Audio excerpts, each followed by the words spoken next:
मैं नेहा बजाज आप सभी का बहुत बहुत स्वागत करती हूँ और आज के वीडियो में हमारे साथ जुड़ रहे हैं डॉक्टर आदित्य खरी जो कि एक डेंटल सर्जन है और डायरेक्टर है डेंटीन जो कि थाने में है।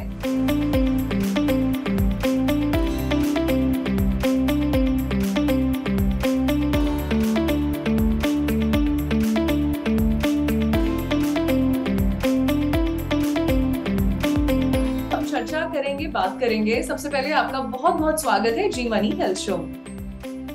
Thank you ma'am. So doctor, आज हम बात करने वाले हैं टूथ एक के बारे में, जिसको हम आम भाषा में दांत का दर्द कहते हैं। तो सबसे पहले आज आप हमें ये बताइए, दांत का दर्द होता क्यों है?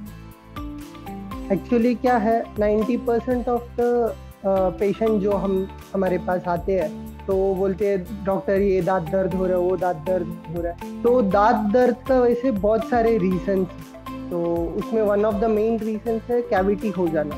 दांत में सड़न होते हैं, वो सड़न अपन अर्ली स्टेज पे नहीं देखते और वो अंदर के जो नस रहते हैं दांत के वो पूरा खराब कर देते हैं और उस पर इन्फेक्शन ला देते हैं। वो इन्फेक्शन अपने को पेन के दौरान या फिर दर्द जैसा रिप्लिकेट होता है बॉडी में। ओके, तो इसलिए हमारे दांत में दर्द होता है जिसके पास हमें लगता है तुरंत डॉक्टर के पास जाया जाए। अच्छा सर, टूथ एक के और क्या क्या लक्षण होते हैं और क्या क्या लक्षण दिखने पर तुरंत डेंटिस्ट को भी दिखाना चाहिए? तो क्या है, जब भी दांत दर्द होता है तो ही डेंटिस्ट के पास जाना, ये अपना आम पब्लिक में एक नॉर्मल सी बात है। बट ऐसा नहीं होता। जैसे ही अपने को कुछ कैविटी लगा या फिर अपने को दांत में इन्फेक्शन लग रहा है या फिर कुछ प्रॉब्लम लग रहा है तो अपन तुरंत डेंटिस्ट को या फिर 6 मंथ्स में वंस डेंटिस्ट को हमेशा चेकअप पे रखेंगे तो अपने को दांत का जो दर्द का इंसिडेंस रहेगा वो एकदम से कम हो जाएगा। और हमेशा prevention is better than cure. तो सर, और क्या क्या सिम्टम्स होते हैं टूथ एक के? टूथ एक में अपन देखेंगे तो इन्फेक्शन जैसा स्वेलिंग हो सकता है, रेडनेस हो सकता है, या फिर दांत पे दांत बाइट करने पे वाला पेन हो सकता है, और दांत हिल सकते हैं कभी। तो ये सब अदर सिम्टम्स ऑफ पेन है। और सर, क्या ब्लीडिंग भी होती है टूथ एक में कभी कभी? हाँ, अगर वो गम्स का पेन है तो उसकी वजह से ब्लीडिंग भी हो सकता है। ओके। अच्छा सर, एक बात बताइए, क्या ये दांत का दर्द अपने आप ठीक हो जाता है? क्या सेल्फ फीलिंग हो जाती है इसकी? मतलब कैसा, कई लोग कहते हैं 2 दिन रुको, लौंग रख लो, ठीक हो जाएगा। नहीं, एक्चुअली वो एक मिथ है, वैसा नहीं होता है।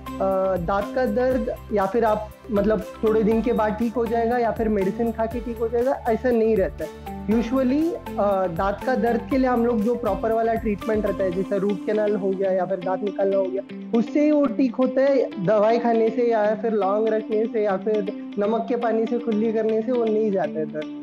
ओके, सो दांत का दर्द अपने आप नहीं जाता, उसके लिए हमें एक प्रॉपर मेडिकल कंसल्टेशन करनी ही पड़ती है। अच्छा सर, टूथ एक के क्या क्या कॉजेज होते हैं, किस किस वजह से होता है और बच्चों में सबसे ज्यादा क्यों देखा जाता है? हाँ, तो इसमें क्या रहता है, मैंने जैसा पहले बोला था, अपन छोटा सा जब भी सडन रहता है वो अपन ध्यान नहीं देते। जैसा वो सडन थोड़ा थोड़ा बढ़ते जाता है, अपना रोज का शुगर हैबिट जैसा कॉफी पीना हो गया, चाय पीना हो गया, या फिर अपन जो खाते हैं उसको प्रॉपर ब्रश नहीं करते या फिर रिंस नहीं करते यूजुअली, तो उसकी वजह से दांत में थोड़ा थोड़ा सडन होता है। वो जब भी सडन नस तक जाता है तो अपने को दर्द हो जाता है। और कोई रीजन है तो वो विजडम टीथ का पेन, मतलब जो अक्ल दाढ़ आते हैं वो एक पोजीशन में अटक जाते हैं, उसकी वजह से जो रेडिएट होता है वो वाला पेन भी दांत का दर्द से हो सकता है। और जैसे आपने मेंशन किया था, गम्स में कुछ पेन हुआ या फिर गम्स में कुछ इन्फेक्शन हुआ, उसकी वजह से ब्लीडिंग और पेन भी हो सकता है। ओके। एंड सर, इस टूथ एक का ट्रीटमेंट कैसे होता है? क्या बच्चों का ट्रीटमेंट अलग होता है, बड़ों का ट्रीटमेंट अलग होता है? एक्चुअली दांत में बच्चों का बड़ों का ऐसा कोई डिफरेंस नहीं है। जैसा मैंने बताया, जो कारण की वजह से दांत का दर्द हो रहा है उसके हिसाब से अपने को उसका ट्रीटमेंट करना पड़ेगा। अगर नस तक खराब है, इन्फेक्शन है, वो अगर प्रॉब्लम है तो अपन उसको रूट कैनाल या फिर नस का इलाज करके वो दांत को अपन इलाज करके बचा सकते हैं। अगर दांत पूरा ही सड़ गया उसकी वजह से हो रहा है तो अपन उसका एक्सट्रैक्शन या फिर निकाल के उसको इलाज कर सकते हैं। या फिर गम्स का अगर पेन है, जैसा उसको पेरियोडोंटिस्ट बोलते हैं, जो पायरिया हो जाता है दांत में, अगर वो वाला प्रॉब्लम है तो अपन उसको स्केलिंग या फिर रूट प्लेनिंग मतलब दांत की सफाई करके उसको ठीक कर सकते हैं। तो क्या सर हर दांत के दर्द में दांत निकालना पड़ता है? कितने % केसेस में आपको टूथ एक्सट्रैक्ट करना पड़ता है? एक्चुअली अभी जो मॉडर्नाइज सिस्टम हो गया है डेंटिस्ट्री में, उसमें हम लोग का जो इंसिडेंस, मतलब दांत निकालने का जो कारण था, वो बहुत अभी कम हो गया। जैसे अपने पास नया एक्सरे सिस्टम्स है, नया सिस्टम्स है, जिससे दांत बचाने का ये इंसिडेंस ज्यादा हो गया जी। तो मैं जैसा बोलूंगा, इट इज अ 60-40 रेशियो। अगर दांत सडन हुआ है और उसमें ज्यादा इन्फेक्शन नहीं हुआ है, तो अपन श्योरली वो दांत रूट कैनाल करके बचा सकते हैं। ओके, सो आजकल की जो मॉडर्न टेक्निक है उससे ऐसा जरूरी नहीं कि दांत को रिमूव करना ही पड़ेगा। And on that note doctor Aditya, हम आपको थैंक यू कहना चाहते हैं, अपने अपने बिजी स्केड्यूल से जी मनी हेल्थ शो के लिए वक्त निकाला और इतनी अच्छी बातें हम सबको बताई। Thank you so much.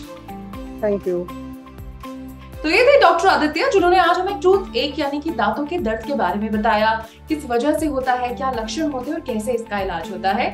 मैं उम्मीद करती हूँ आपको आज का वीडियो बहुत पसंद आया होगा। अपना फीडबैक जरूर शेयर करिएगा। किसी और विषय पर चर्चा देखना चाहते हैं वो भी हमें बताइएगा। इसी के साथ मैं नेहा बजाज आपसे लेती हुई इजाजत। मिलेंगे जी मनी हेल्थ शो के एक नए वीडियो में with new super specialist, new medical expert. Till then keep watching Zee money health show. अच्छी सेहत हमारा वादा।